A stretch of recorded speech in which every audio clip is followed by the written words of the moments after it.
dernière, j'ai posté ma dernière vidéo.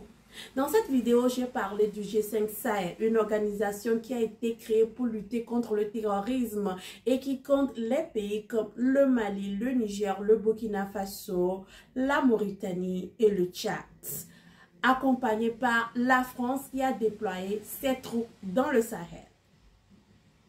Quelques instants après, eh bien, il y a un message qui est apparu sur ma vidéo en disant de replacer cette vidéo dans un contexte.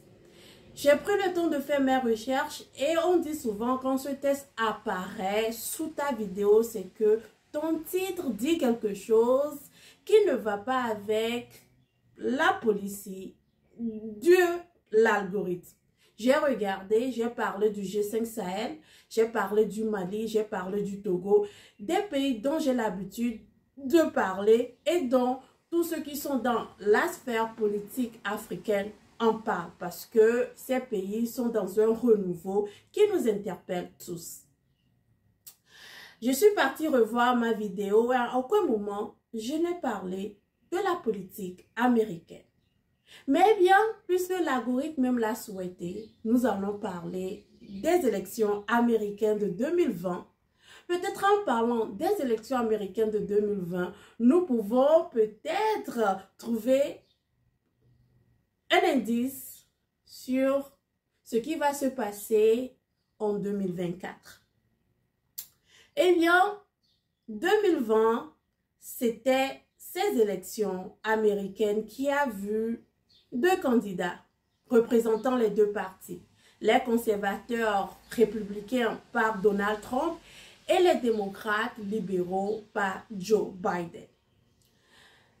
Les républicains ont dirigé le pays pendant 4 ans et les gens ont dit que c'était une période de plus de séparation entre les races.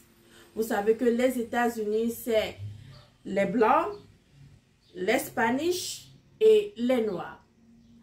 Il y a eu beaucoup de mouvements et surtout la mort de George Floyd qui a fait déclencher une marche générale dans le pays, des manifestations générales dans le monde entier. Et les gens se sont dit que le gouvernement Trump, malgré qu'ils ont économiquement fait des prouesses dans le pays, dans le côté social, dans le côté cohésion sociale, unité, eh bien, ça n'a pas marché. Ensuite, il y avait cette gestion de la COVID qui n'a pas beaucoup plu aux gens parce que, eh bien, il y a eu beaucoup de morts et les décisions politiques ont pris du temps à venir. Donc, devant lui, c'était le candidat Joe Biden, qui n'est pas aussi un inconnu dans la politique américaine, puisqu'il a fait 8 ans en tant que vice-président d'Obama. Les deux candidats se sont affrontés, comme les sondages l'avaient déjà prédit. Le candidat démocrate a gagné. Quand il est revenu, nous avons plus retrouvé ce calme, l'impression d'une cohésion sociale.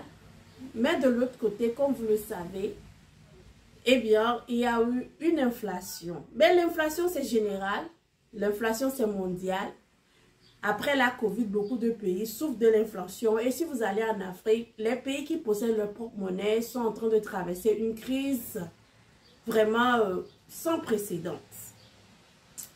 Ensuite, c'était les deux guerres, la guerre en Ukraine et maintenant la guerre en Israël avec l'antisémitisme qui a pris des proportions qu'on ne lui a pas connues depuis des années.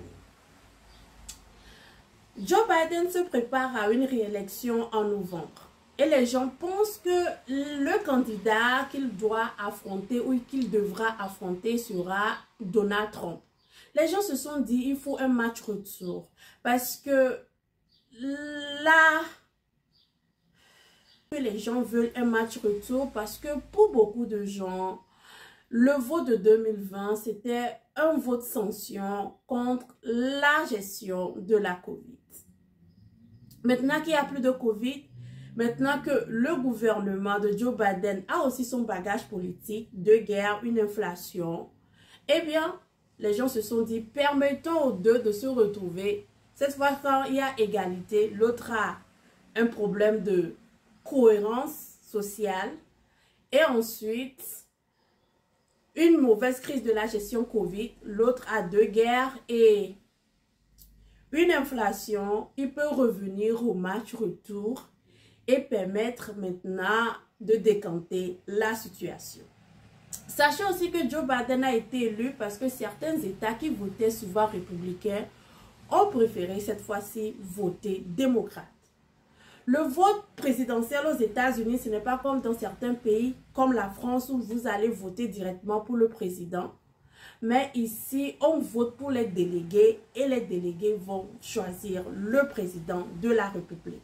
Mais malgré ça, on sait déjà souvent comment ça va se passer parce que les sondages montrent où et comment vont voter les délégués.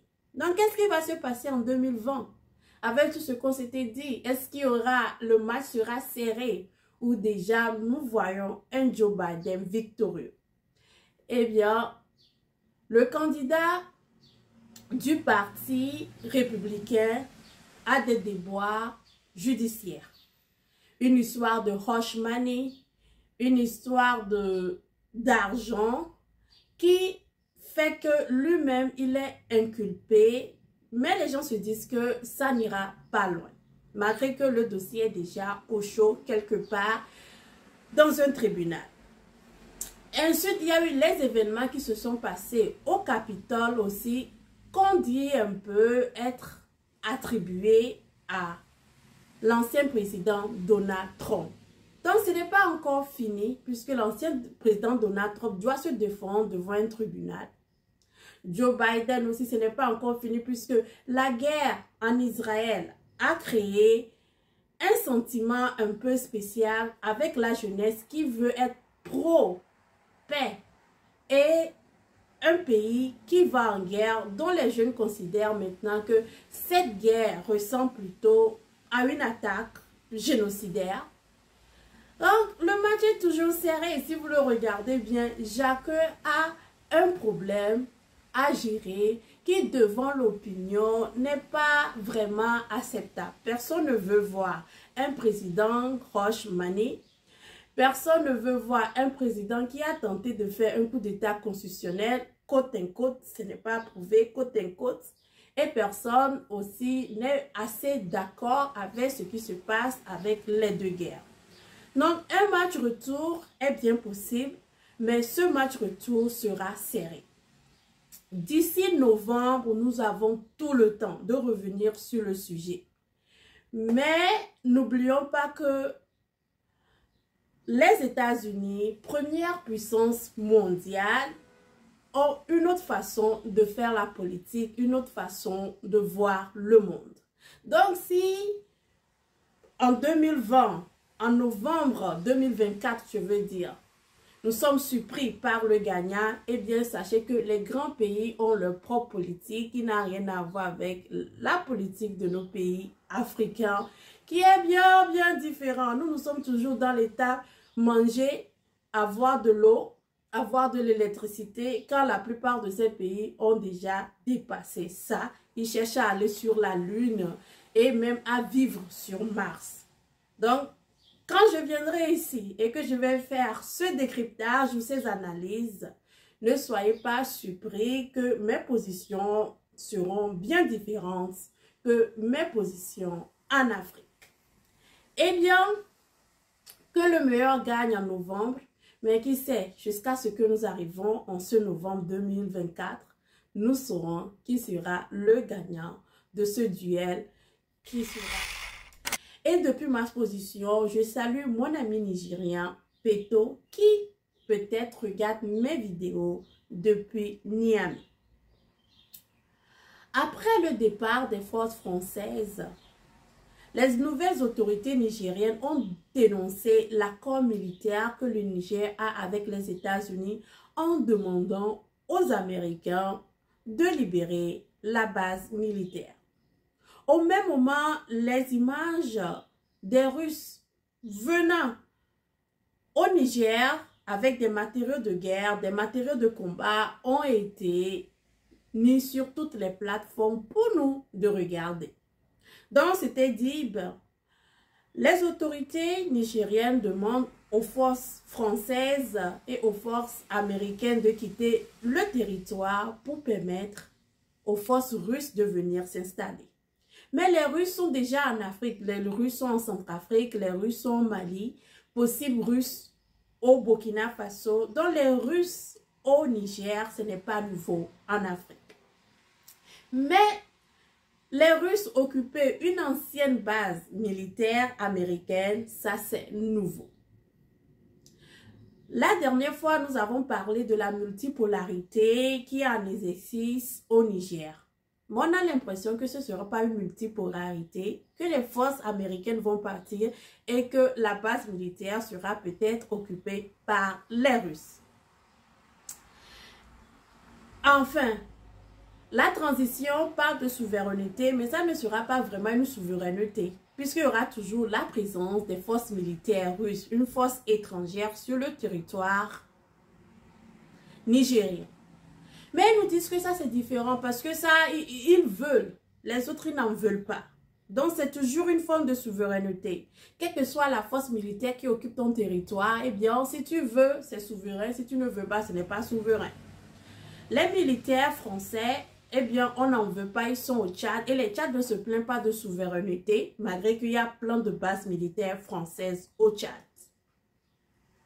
C'est dans cette option que les Russes ont décidé de travailler étroitement avec les Nigériens pour lutter contre le terrorisme. Ce que nous pensons, c'est que est-ce que l'État nigérien va rembourser la valeur de la base militaire aux Américains ou dans l'accord militaire, quel que soit ce qui arrive, parce que quand les soldats américains vont décider de quitter, ils vont juste octroyer la base militaire aux Nigériens. Ensuite, les équipements qui ne sont pas facilement déplaçables, est-ce qu'ils seront laissés là pour les Russes d'utiliser avec les Nigériens? On sait que les Russes eux-mêmes créent leur armement, malgré que des fois ils achètent des choses internationales, ils créent leur armement. Les Nigériens, nous les Africains, on n'a pas encore fabriqué des armes, à part l'Afrique du Sud, mais qui a été pendant longtemps dirigée par les Occidentaux, donc c'est un peu différent. C'est dans cette option qu'on se demande quel sera l'avenir de la base militaire américaine, enfin de l'ancienne base militaire américaine. Serait-il le niveau base militaire russe? Vous imaginez que quand même les Américains en sont arrivés avec leur propre technologie, peut-être même des secrets défense, puisqu'ils avaient des drones qui suivaient le Sahel.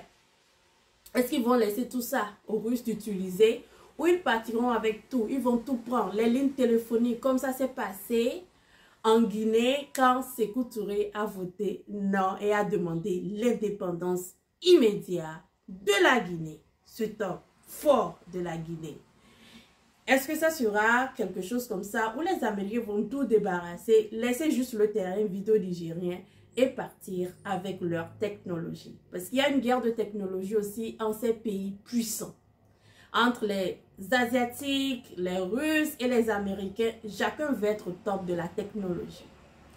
Nous suivrons les informations pour voir qu'est-ce qui va arriver à cette base militaire américaine au Niger.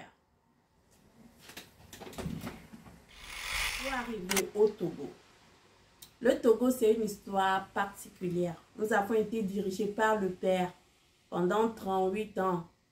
Et le fils a repris, bientôt il fera 20 ans. En 2025, Faure Gnassingbé fera 20 ans de pouvoir au Togo. Mais comme disent les jeunes ivoiriens, 20 ans, mais rien n'est fait. Comme quoi tout le monde sait ce que traverse la jeunesse togolaise, puisque nous sommes l'une des jeunesses qui sont un peu éparpillées dans la sous-région.